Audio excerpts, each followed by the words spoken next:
कधीच नाही चुकणार तुमचे फेवरेट टीव्ही शोज झी5 सोबत, तेही एकदम फ्री। बस तुम्हाला माहिती आहे का, चिनू मनू जेव्हा लहान होत्या ना तेव्हा त्यांना नेहमी माझ्या पाठीवरती बसून खेळायला आवडायचं। एक बसली की दुसरी रडायची, दुसरी बसली मग परत ही रडायची। मग मी शेवटी ठरवलं की दोघींना पाठीवरती बसवायचं आणि मग गरभर घोडा घोडा घोडा घोडा खेळायचं।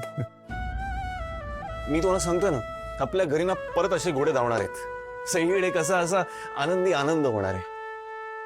कशा मला मला नाही वाटत असं काही होईल। म्हणजे मी आता जे तुम्हाला सांगेन त्यावर कदाचित तुमचा विश्वास बसणार नाही, पण हेच खरं आहे। वसुंधरा, काय बोलायचं तुम्हाला? मला कळत नाही नक्की काय सांगायचं तुम्हाला। आकाशराव, तनया प्रेग्नंट आहे।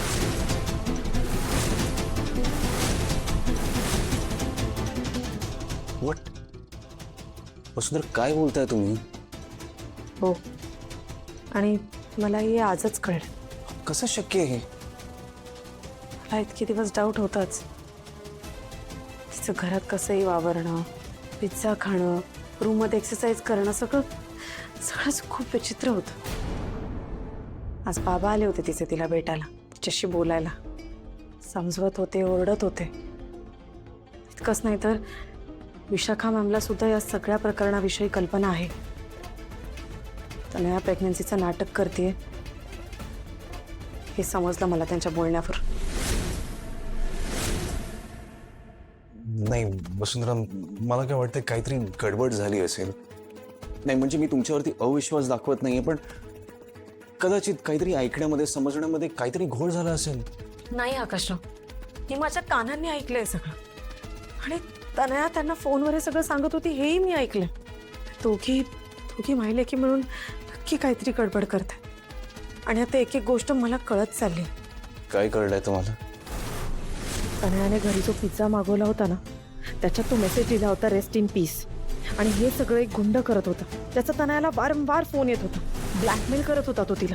आणि पूजेच्या दिवशी त्यांनी पैशाची मागणी केली होती। तो पैसे घ्यायला आपल्या घराच्या बाहेर आला होता, आणि म्हणूनच तनया पूजेमधून उठून बाहेर गेली त्या माणसाला भेटायला। त्याला तिने चेक दिला आणि चलाखीने बाहेरच्या बाहेरच परतवून लावलं।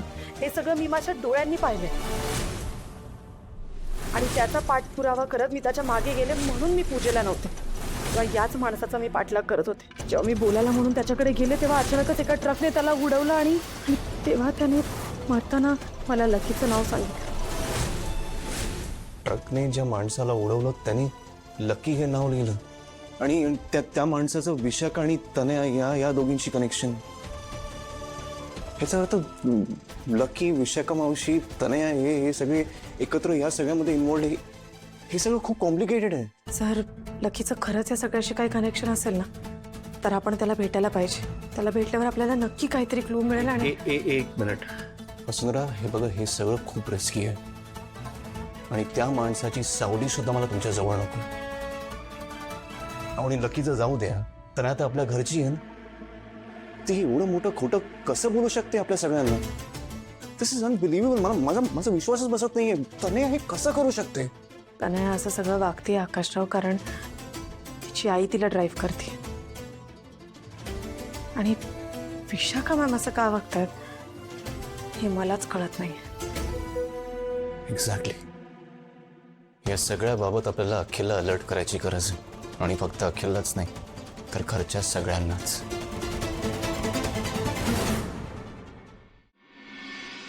बाहेर निघाला? हो कुठे? येतो ना, आलोच, जाऊन येतो। पण कुठे?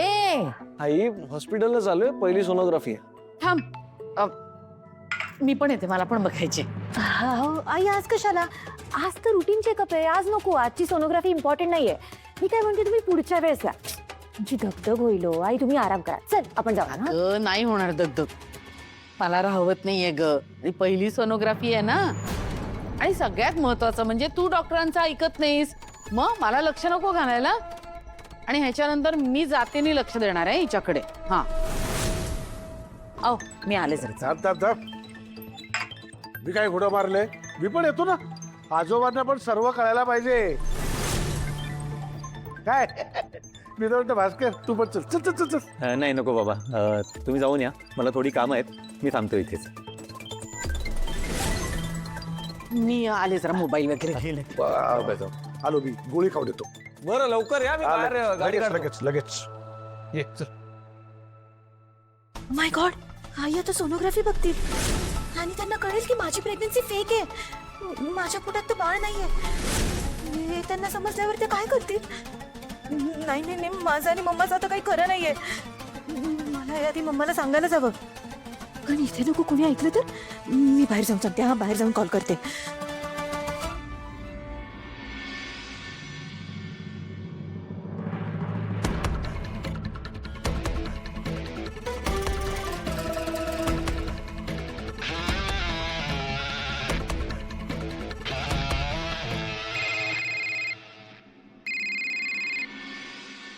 बोल बच्चा.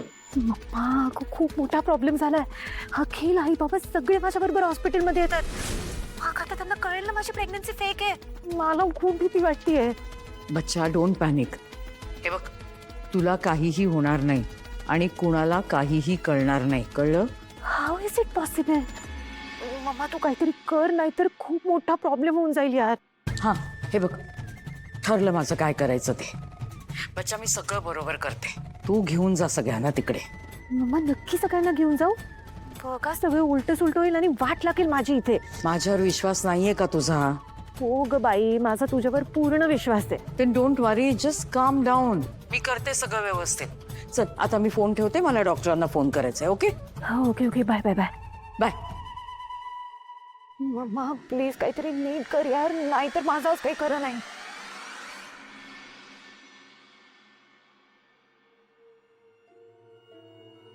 चल चल चल चल चल. अगं तनया चल लवकर. ये ये ये ये.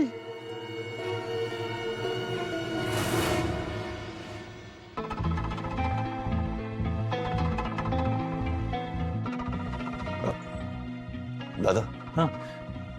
आई बाबा कुठे आहेत? अखिल आणि तनयाबरोबर दवाखान्यात गेलेत. आज पहिली सोनोग्राफी आहे ना, सगळं काही नीट आहे की नाही बघायला गेलेत. हां, एक मिनिट, कॉल येतोय. हा. हॅलो.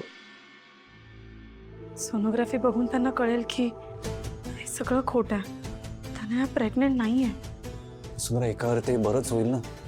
आपल्याला कोणाला काही सांगायची गरजच पडणार नाही. आणि घरच्यांना सगळ्या गोष्टी कळल्या ना की मग खरे खोटे चेहरे सगळ्यांच्या समोर येतील. मला तर वाटतंय अशा पद्धतीने सत्य समोर येणं आई बाबांना सहन नाही होणार हो. नाही म्हणजे तनयाच्या प्रेग्नन्सीला घेऊन दोघेही खूप इमोशनल आहेत.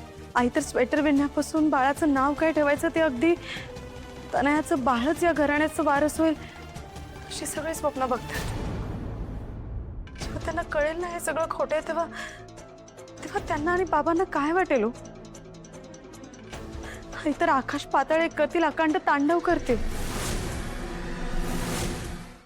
झी 5 ॲप डाउनलोड करा आणि पहा सर्व एपिसोड्स एकदम फ्री.